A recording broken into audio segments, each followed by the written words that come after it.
Immense région, couvrant 72 880 km², soit presque 10% du territoire national, le Souss Massa Draa s'étend de l'océan Atlantique aux zones prédésertiques et désertiques vers l'est et du Haut-Atlas au nord à l'Anti-Atlas et au Jbel Bani au sud.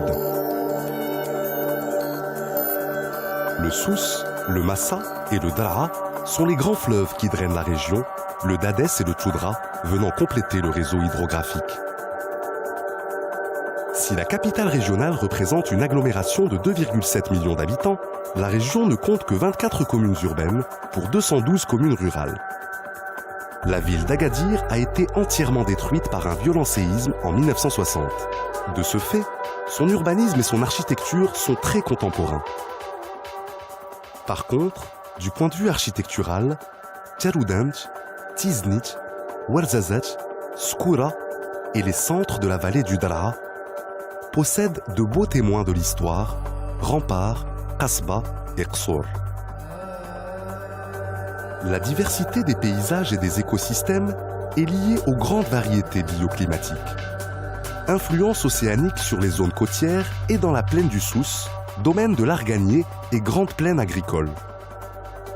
Aridité du climat dans les zones continentales, pouvant aller jusqu'au climat saharien dans la province de Zagora, la plus étendue de la région, où se trouve la plus grande palmeraie d'Afrique, le long de l'Oued Draa, à Tchamgrout et les dunes de Tinfou et Mhamid. La pluviométrie y est inférieure à 100 mm par an. Les versions sud du Haut-Atlas offrent des sites exceptionnels comme Imouzer d'Iddaouchanan, les gorges du Tchoudra et du Dadès, de même que la ville de Tchafraouch dans l'Anti-Atlas, nichée dans un chaos de granit rose. Le domaine forestier couvre 1 200 000 hectares. Il est constitué en grande partie de la forêt endémique d'arganier du Souss et des zones littorales sud du pays, de palmiers des oasis des provinces de Ouarzazate et Zagora et de genévriers des faces nord du Haut-Atlas. Le tourisme est devenu la principale activité régionale et représente 21% du PIB de la région, contre 6% pour l'industrie et 6% pour la pêche.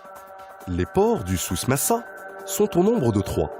Celui d'Agadir, le plus grand du pays, qui associe pêche, commerce et plaisance, le port de pêche de Sidi Ifni, et celui plus récent d'Imsouane, dont le site présente de grandes potentialités pour un développement aquacole.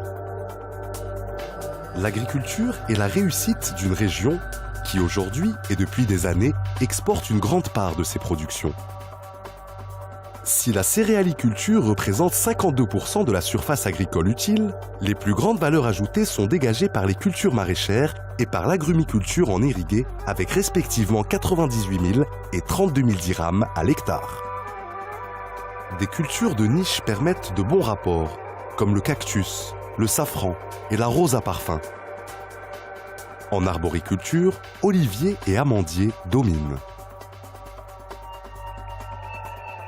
Les écosystèmes sont fragilisés par les conditions climatiques et par le surpâturage des ovins et des camelins. Les inondations sont rares mais désastreuses lorsqu'elles surviennent. L'érosion par ruissellement des pentes déboisées des bassins versants entraîne un important envasement des barrages. La régénération de l'arganier est difficile et ne se fait plus naturellement, tandis que la mort des palmiers, touchés par la maladie du bayoud, a accéléré l'exode rural des villages oasiens. La nappe phréatique du Souss est polluée par l'utilisation massive d'engrais et de produits phytosanitaires, les rejets urbains, liquides et solides, et sa capacité se réduit dramatiquement à cause du grand nombre de pompages réalisés. La nappe littorale, surexploitée pour l'irrigation des cultures maraîchères, s'est salinisée en provoquant l'entrée d'eau marine. Enfin, de nombreuses nappes des régions désertiques sont naturellement saumâtres ou même très salées. La surexploitation des ressources halieutiques est responsable de la diminution importante des prises. Le tourisme, en augmentation constante, crée une pression humaine importante sur le littoral à Agadir, Aglou, Mirleft ou Sidi Ifni. La croissance urbaine est telle qu'elle gagne sur des terres cultivables à Agadir, Tiaroudant, Ouarzazate. La zone industrielle d'Enza, près d'Agadir, compte 17 points de rejet liquide non traités qui vont directement à la mer et fragilisent la qualité des plages. Une mobilisation de la ressource en eau pour lutter contre la sécheresse est entreprise dans toute la région, avec 8 grands barrages représentant une capacité de 1340 millions de mètres cubes permettant d'irriguer plus de 68 500 hectares. Le barrage Mansour Dabi à Ouarzazate mobilise à lui seul 516 millions de mètres cubes.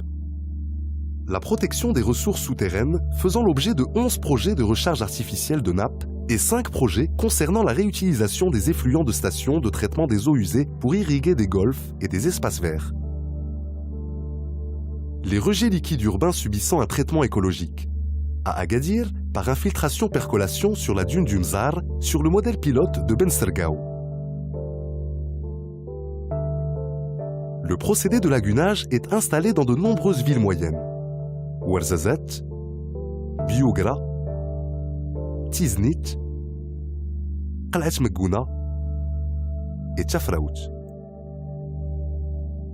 Le traitement des rejets industriels devant se faire à la source selon la loi 1095 sur l'eau. Une station d'épuration est ainsi programmée sur la nouvelle zone industrielle de Tiznit afin de traiter les eaux industrielles. L'alimentation en eau potable de la communauté urbaine d'Agadir via une station de dessalement de l'eau de mer avec un débit de 100 000 m3 par jour en première phase. L'irrigation localisée se généralisant aux espaces verts urbains, à la culture intensive plein champ sur 34 000 hectares et également sous serre. Un projet de dessalement de l'eau de mer pour irriguer des cultures maraîchères à Chouka Eitbaha est à l'étude. C'est là qu'est installée la première bourse aux primeurs du Maroc. Enfin, le recensement de 99 sites et 15 projets de barrages, ainsi que 19 projets de canaux et aménagements de cours d'eau dans le cadre de la lutte contre les inondations. Pour le milieu marin, l'Institut national de recherche halieutique d'Agadir en surveille la qualité et la salubrité. Les déchets solides de l'agglomération d'Agadir sont traités dans une nouvelle décharge contrôlée depuis avril 2010. Elle s'étend sur 41 hectares, reçoit 800 tonnes de déchets quotidiens systématiquement recouverts de terre et aura, au final, 7 casiers de 2 hectares pourvus de puits de dégazage.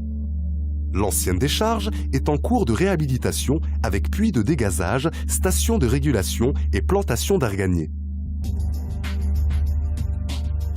Des actions majeures sont entreprises pour le développement durable. La protection des sols par reboisement permet de ralentir l'écoulement des eaux de pluie, donc l'érosion des sols et l'envasement des barrages. La protection des systèmes oasiens passe par la plantation de palmiers résistants au bailloud avec un projet de 24 000 vitroplans par an. L'utilisation d'énergie propre est privilégiée avec le projet de centrale solaire à Ouarzazate qui produira 500 MW. Les filières dites produits du terroir font l'objet d'une structuration, comme l'huile d'argan et les produits dérivés, les dattes, le safran de Taliwin, les roses d'El Qla'a ou encore le miel. Le plan Haliotis a permis la création de villages de pêcheurs et de points de débarquement, une meilleure gestion de la ressource, les contrôles de qualité et la commercialisation du poisson et des mollusques.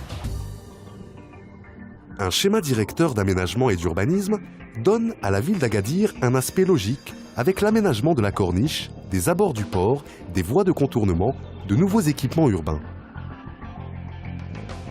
À Tiaroudant, Ouarzazate et Tiznit, l'aménagement de places et de parcs de loisirs a amélioré la qualité de vie des citadins. Pour le tourisme, l'aménagement à Emouzzar des Idaoutianen s'accompagne de la création de 2 sites biologiques et écologiques. La protection de la biodiversité s'appuie sur le parc national du Souss-Massa, caractérisé par des dunes, des zones humides, des steppes où sont réintroduites gazelles et autruches et des falaises côtières qui abritent une des dernières colonies connues d'ibis chauves.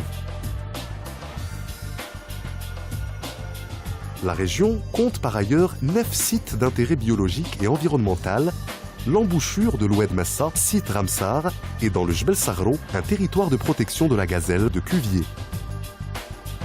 La forêt d'Arganier est une réserve de biosphère en raison de son endémisme et de son rôle efficace contre la désertification.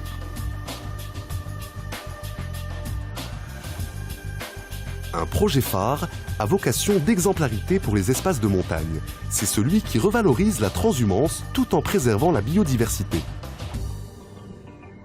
Avec l'appui du PNUD et le département de l'agriculture, cette expérience s'appuie sur une démarche participative et intégrée du développement durable.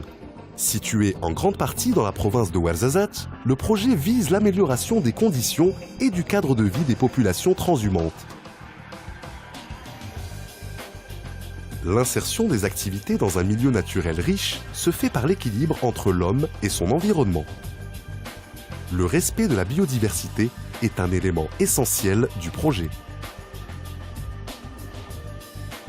Les activités complémentaires de l'élevage sont encouragées comme l'apiculture et une offre adaptée de services est mise en place pour la scolarisation ou l'assistance sanitaire et médicale. C'est là la preuve que des traditions peuvent être réhabilitées et redynamisées, créant des ressources nouvelles et respectant un milieu nourricier.